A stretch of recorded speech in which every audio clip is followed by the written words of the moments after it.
Bonjour Antoine Vielliard, vous êtes conseiller municipal à Saint-Julien et vous êtes en fait un frontalier puisque vous travaillez dans une grande entreprise genevoise. Que vous inspirent les résultats notamment du MCG de ces élections cantonales? Alors, d'une part, je trouve ça assez inquiétant pour l'avenir de Genève parce qu'il va y avoir des majorités très difficiles. Le MCG pose des questions qui me semblent pertinentes mais n'apporte aucune solution, et notamment sur les questions de logement et de transport. Par contre, il y a quand même une analyse qu'on peut faire, c'est que tous les partis qui ont fait campagne sur le thème de l'insécurité ont servi la soupe au MCG et sont pénalisés par une stratégie qui est un échec aujourd'hui. En revanche, il y a des questions de fond qui sont posées par cette avancée. C'est le fait que l'évolution de l'agglomération est probablement trop rapide pour beaucoup d'habitants. Je crois qu'il y a beaucoup de Genevois qui sont perturbés par le nombre de voitures 74 qui augmente de plus en plus.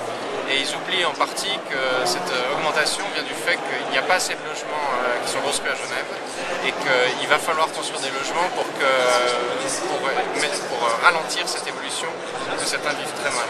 Et de manière générale, je crois que l'autre enseignement de ces élections, comme les précédentes d'ailleurs, c'est qu'il y a 60% des Genevois qui n'ont pas voté. On ne peut pas dire que la représentation du Parlement soit représentative de ce qui se passe, de l'opinion des Genevois. En revanche, ça traduit un fait, c'est qu'il y a un certain nombre d'attentes des Genevois auxquelles les partis politiques ne répondent plus. Et je pense à deux choses. La question du logement dont je viens de parler, il y a la question des transports, où les solutions qui ont été apportées sont insuffisantes. Et puis il y a la question de l'emploi, où il y a toute une frange de la population qui est sans emploi et les réponses qui ont été apportées sont là encore insuffisantes.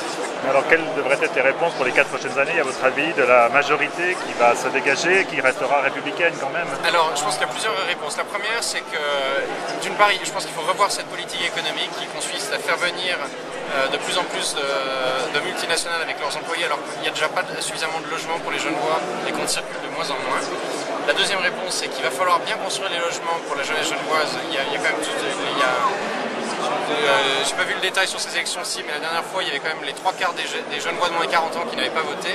Et c'est des gens qui ne sont pas logés aujourd'hui, qui vivent dans des appartements trop petits, avec leurs enfants dans les mêmes chambres, qui vivent sur le canapé et qui n'ont plus les moyens de vivre à la fin du mois parce une fois qu'ils ont payé leur loyer.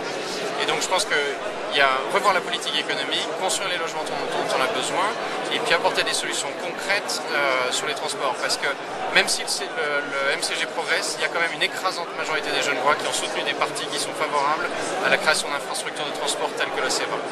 Merci beaucoup.